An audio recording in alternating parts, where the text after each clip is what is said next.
The original ಆಭರಣ jewellery ಸಂಸ್ಥೆಯು ಪ್ರಪ್ರಥಮ ಬಾರಿಗೆ ಮಹಿಳಾ ದಿನಾಚರಣೆಯ ಅಂಗವಾಗಿ ಆಭರಣ ಸುಂದರಿ ಎಂಬ ವಿಶೇಷ ಹಾಗೂ ಅದ್ದೂರಿ ಫ್ಯಾಷನ್ ಶೋ ಕಾರ್ಯಕ್ರಮವನ್ನು ಮಣಿಪಾಲ್ ಇನ್ ಹೋಟೆಲ್ನಲ್ಲಿ ಆಯೋಜಿಸಿತ್ತು.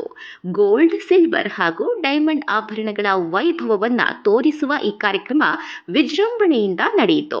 ಕಾರ್ಯಕ್ರಮದ ಕೇಂದ್ರ ಬಿಂದುವಾಗಿ ಇಹಂ ಕಾವ್ಯ ಎಕ್ಸ್ಪೀರಿಯನ್ಸ್ ತಂಡದ ಕಾವ್ಯ ಅಜಿತ್ ಅವರು ನೀಡಿದ ಕರ್ನಾಟಿಕ್ ಫ್ಯೂಷನ್ ಲೈವ್ ಬ್ಯಾಂಡ್ ಸಂಗೀತಕ್ಕೆ ಮಾಡೆಲ್ಸ್ ರ್ಯಾಂಪ್ ಮೇಲೆ ಹೆಜ್ಜೆ ಹಾಕಿದ್ದು ವಿಶೇಷ ಆಕರ್ಷಣೆಯಾಯಿತು. ಸಂಗೀತ ಮತ್ತು ಫ್ಯಾಷನ್ಗಳ ಸುಂದರ ಸಂಯೋಜನೆ ಪ್ರೇಕ್ಷಕರನ್ನ ಮನಸೂರೆಗೊಳಿಸಿತು. ಉಡುಪಿ ಸಂಸ್ಕೃತಿ ಮತ್ತು ಪರಂಪರೆಯನ್ನ ಪ್ರತಿಬಿಂಬಿಸುವ ಉದ್ದೇಶದಿಂದ ಈ ಫ್ಯಾಷನ್ ಶೋನಲ್ಲಿ ಉಡುಪಿ ಸೀರೆಗೆ ವಿಶೇಷ ಪ್ರಾಮುಖ್ಯತೆ ನೀಡಲಾಯಿತು.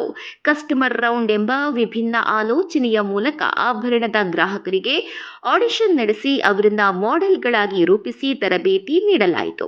ಅವರು ಉಡುಪಿ ಸೀರೆಗಳನ್ನು ವಿಭಿನ್ನ ರೀತಿಯಲ್ಲಿ ಧರಿಸಿ ಶಂಕರಪುರ ಮಲ್ಲಿಗೆ ಅಲಂಕರಿಸಿಕೊಂಡು ಬೆಳ್ಳಿಯ ಆಭರಣಗಳನ್ನು ಧರಿಸಿ ರ್ಯಾಂಪ್ ಮೇಲೆ ಹೆಜ್ಜೆ ಹಾಕಿದ್ರು. ಇದರ ಮೂಲಕ ಉಡುಪಿ ಸಂಸ್ಕೃತಿ, ಉಡುಪಿ ಸೀರೆ ಹಾಗೂ ಸ್ಥಳೀಯ ಸೌಂದರ್ಯವನ್ನ ಅನಾವರಣಗೊಳಿಸಲಾಯಿತು.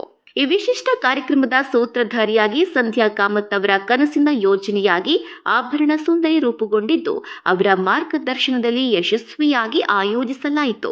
ಆಭರಣ ಸುಂದರಿ ಕಾರ್ಯಕ್ರಮವು ನಿಜವಾದ ಸುಂದರಿಯರನ್ನೇ ವೇದಿಕೆಗೆ ತಂದು ಮಹಿಳೆಯರ ಆತ್ಮವಿಶ್ವಾಸ ಮತ್ತು ಸೌಂದರ್ಯವನ್ನು ಆಚರಿಸಿದ ವಿಶೇಷ ಕಾರ್ಯಕ್ರಮವಾಗಿ ಗಮನ ಸೆಳೆಯಿತು. ಈ ಕಾರ್ಯಕ್ರಮದಲ್ಲಿ ಪಬ್ಲಿಕ್ ನೆಕ್ಸ್ಟ್ ಮೀಡಿಯಾ ಪಾರ್ಟ್ನರ್ ಆಗಿ ಇಡೀ ಕಾರ್ಯಕ್ರಮದ ಜವಾಬ್ದಾರಿಯನ್ನ ವಹಿಸಿಕೊಂಡು ಅತ್ಯದ್ಭುತವಾಗಿ ನಿಯೋಜಿಸಿದ್ದು ಎಲ್ಲರ ಶ್ಲಾಘನೆಗೆ ಪಾತ್ರವಾಯಿತು.